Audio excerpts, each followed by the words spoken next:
Hello everyone, I'm Landyn Banx. Thank you for joining me this week on the Artist Journey podcast with your host, Elliott Graber.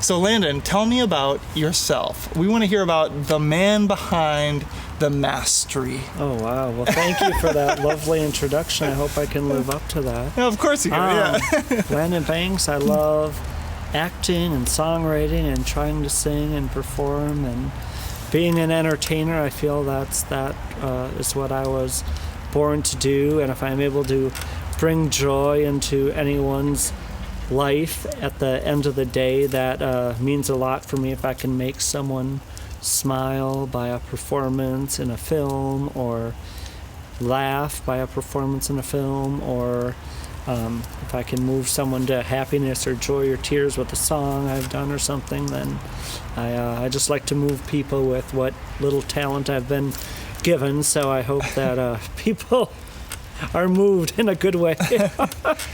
I think that they will absolutely be moved and have been moved. Thank you. One of the reasons I wanted to work with Landyn is because, well, we've worked together in the past, and also because I believe so much in his talent and what he has to offer. And something that always just surprises me about you as a person, it's like you always come into any room and you just make people feel so welcome and happy. Oh, thank you. And your gracious spirit is just always there, no matter what life brings you and what you come in to a project with. It's like you just bring this sort of spirit that makes people feel happy about where they are, and that's why I'm so grateful that you have invited me to be a part of your life and process. So thank you. I'm honored as well. The pleasure is mine, and thank you for making time for me too. Of course. I mean that.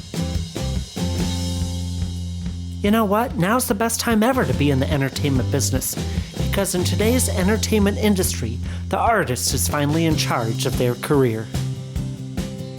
This podcast is designed to keep you up to date on the changes in the business. It will also give you the mindset, resources, and tools you need to succeed. Check out the Artist Journey podcast with your host, Elliott Graber.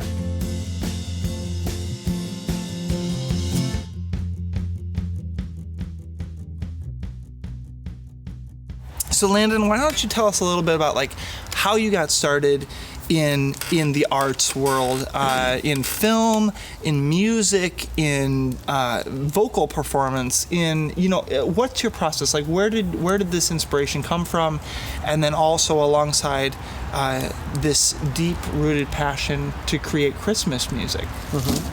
It's interesting. I started doing plays many years ago in elementary school, and I always loved being in front of an audience. And when I was 9 years old, the house I grew up in was featured in a national magazine called Country Home Magazine. And it was on my first day of third grade that my teacher, Mrs. Mooring, had recognized me from being in the magazine, and she came up to me and was like, "Oh my gosh, is this you and your family and your house in this magazine?" I'm like, "Yes, it is." And I was 9 years old, and she's like, "Can you take this home and have everyone autograph it for me? I'd really love that." So when the magazine was also out, it was out on the newsstand. So I remember being at the store as a 9-year-old kid and looking over and pulling the magazine off of the magazine stand and seeing my picture, my house in this magazine. It's like, this is really kind of cool. And that's kind of when I think I was struck by wow, the love of, even though I was just, in the magazine for the house it was, because it was antique and old-fashioned, but it was just something about that and being recognized by my teacher, and it was just something that grabbed my attention. And our home was also featured on a show called The Home Show. I believe it was on ABC, and they did a little segment of me like riding my bike, and there was a, I was like 9 years old at the time, so there was this guy. I got home from school and like, hey, do you want to ride your bike, down the street? And there's this guy with this big camera back then, and he had a black net over him, so to keep the light out or whatnot, I think. And I was 9 years old. I didn't know what the heck I was doing, but I'm like, this is kind of fun. So, it was just something that over the years had just kept motivating me. And then one night I was talking with a friend, like, I just have this passion. I want to be an entertainer and an actor. I'm like, I don't even know where to get started, though. Like, I did plays 100 years ago. But he's like, well, check on Craigslist. Maybe you'll find something on there. So I went home, and I checked on Craigslist, and I saw an audition. They were looking for actors for a horror film. So I got their email, and I emailed them, and I'm like, I don't have a lot of acting experience, like 20-some years ago in high school, and I don't have a headshot, and, I don't have any resume or anything, but I'd really, really love a chance to be in your film. So they emailed me back. I'm like, sure, we'd love to set up a meeting with you.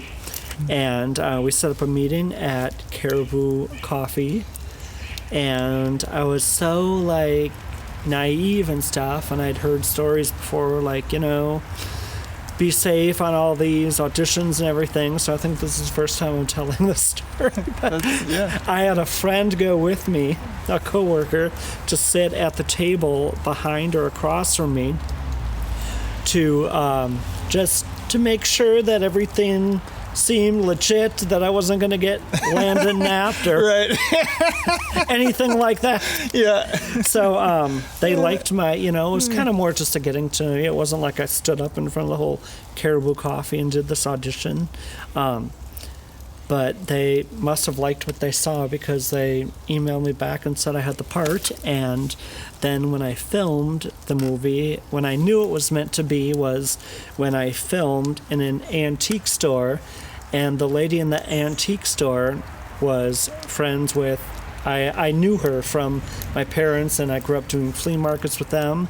So like the night I filmed my very first scene ever in a movie, a feature film, and it was called Tales of the Dead, and she was there, so I'm like, this is like, too many things are adding up. It's not just like a coincidence. I think this was kind of meant to be. So I had went to Macy's earlier that night, and I had makeup plastered all over my face, because I didn't know if they were going to have a makeup artist or what. I was so naive, like I didn't know if they provide this or what. So here I come in, like looking fabulous, I thought, and I did that movie, and I'm like, well, if it was on my bucket list to at least appear in one film in my whole life, because I just love to say that I was in one movie. And now, almost like 15 years later, it's over like 125 or 150. I lost count, but it just keeps on growing every year. So people keep having me back, so I'm grateful for that. Oh,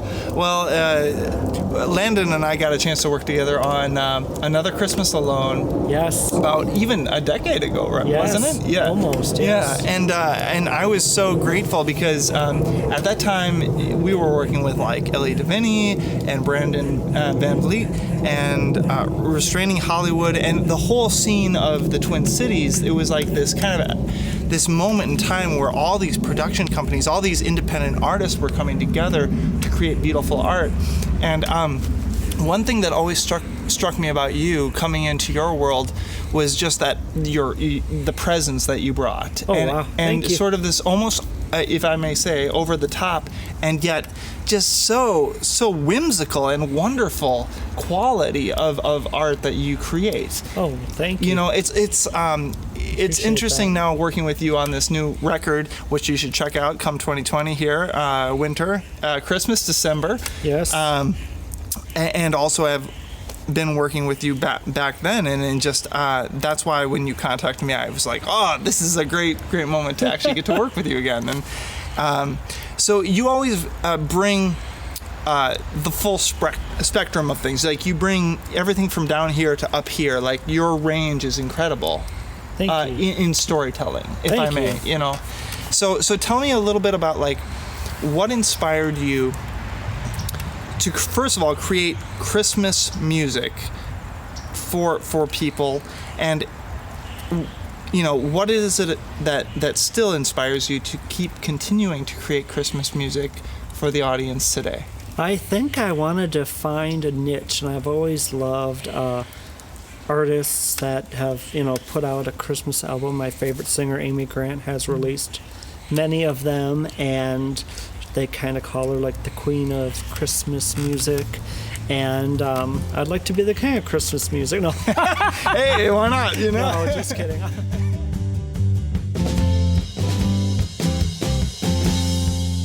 The Artist Journey podcast is a collection of interviews with independent artists as they discuss the value of their craft, the knowledge they've gained along the way, and what it takes to make it in today's entertainment industry. If you like the Artist Journey podcast, you can subscribe. That would mean the world to Elliott.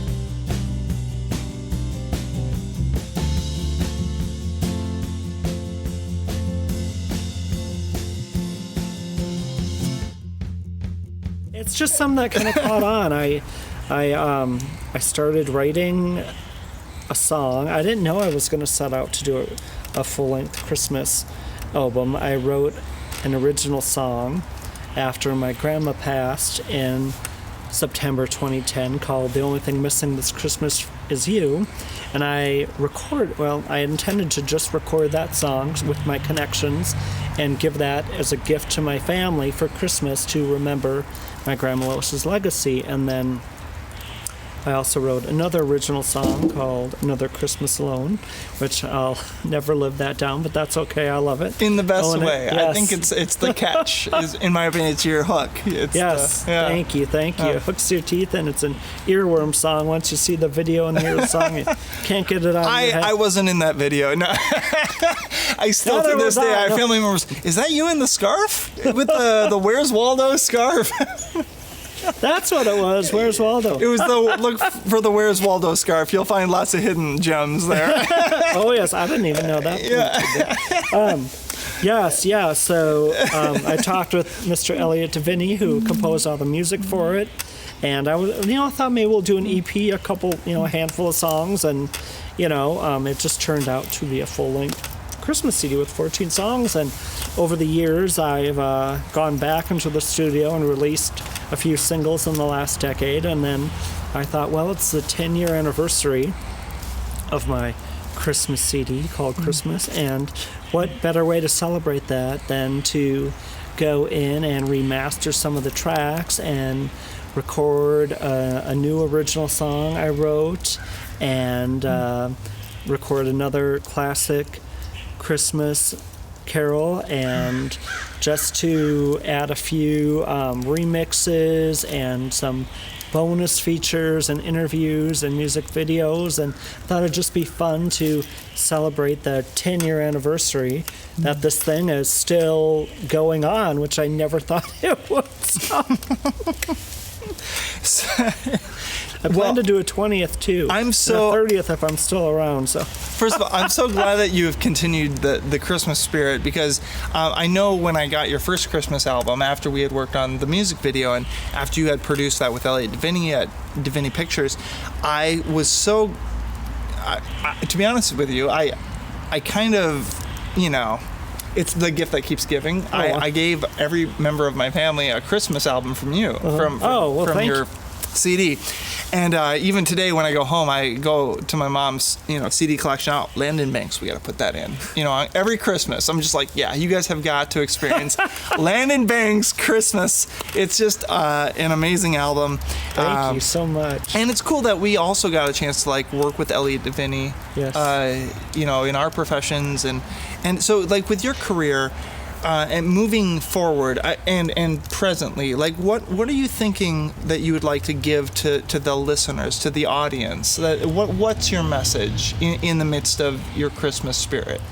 My message is just to bring some upbeat joy to the holiday season, and some of the songs are very upbeat and techno-y, and they kind of make you want to put on your dance shoes, which not a lot of times do Christmas CDs or music want to do it. Some do, but I kind of wanted to do it very techno-y to fit with my vocal technique and the range I have, and I thought that kind of a techno electronic would be the way to go about with that. And then there's also some songs I like to call the lullaby songs that are very heartfelt and very emotional, that may, some of them can even make you cry, people have told me.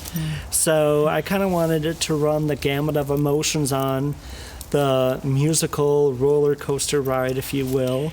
You might want to dance and sing and jump for joy and listen to one song, and the next song kind of brings you down and kind of soothes you down, let you catch your breath, and then here we go again, up again, and then so. Yeah. And that's, for me at least, as a listener, that's like one of the things that I connect with. It's you have such a human element about you. It's like you have a way of connecting with people in a very intimate way. Thank you. In your honesty and in the way you deliver, not only vocally, technically, but also intimately, emotionally. I think that's one of your wonderful gifts, and Thank you. You never let anything deter you from that. So thank you. I want to make sure that I myself am moved when writing an original lyric to a song and something that I've previously experienced to help make it resonate more with the listener. And then I want to choose music with that through my composers who do that for me so wonderfully, to put the whole package together and just give someone an experience, and hopefully they'll be able to create some Christmas memories of their own with some of the music. So that's so cool. Thank you. Well, Landyn, is there anything else you'd like to say about your hopes for the future, or what you'd like to see going forward with your? I would just like to say to all the listeners out there, thank you for listening, and I hope this has brought some joy into your lives. And to all of the wonderful people who have appeared on the album and contributed, to Elliott to Elliott Graber, to Donnie West and H.T. Altman and Shannon McDonough, Jennifer Cha and Jennifer Prettyman, and thank you from the bottom of my heart for making this Christmas dream come true. And I think if we can all keep the spirit of giving and of Christmas alive in our hearts all year round, it would help to make the world just a little bit better place, which would be good for all of us in the end. Yeah, I think so. We all just want a chance to make the world a little bit better, don't we? Oh yes, if we can put a smile on someone's face through a song, which I've had some people listen to them and they play it when they see me. I've walked into rooms before and they'll start singing them like Another Christmas Alone, and some people they'll be dancing to Jingle Bells when I see them. They always want to play it, and I'm like, so it's fun to do my take on a classic Christmas song and have people really, really like that and enjoy it. It gives me just as much joy seeing someone enjoy it as it probably does them enjoying it. So I don't know who gets the better deal here. Yeah, right.